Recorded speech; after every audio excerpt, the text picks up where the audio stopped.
ఏమైంది బిందు? పనంటే ఎప్పుడు తప్పించుకుని తిరిగేదానివి, ఇప్పుడు క్షణం కూడా తీరిక లేకుండా పనులన్నీ చేస్తున్నావు. మాట్లాడవేంటివి?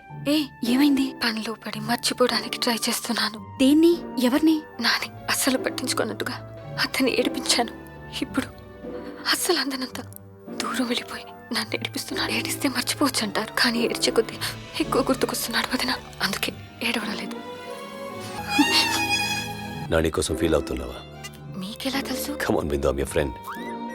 ఐ స్టిల్ రిమెంబర్ నా వైఫ్ డెత్ బెడ్ మీద ఉన్నప్పుడు నా చేయి పట్టుకుని ప్రామిస్ తీసుకుంది. నేను చచ్చిపోతే నన్ను మర్చిపోవాలి, మీరు నన్ను మర్చిపోతేనే నాకు ఆనందం ఉంది. నువ్వు కూడా నిజంగా నాని లవ్ చేస్తే తనని మర్చిపోవాలి.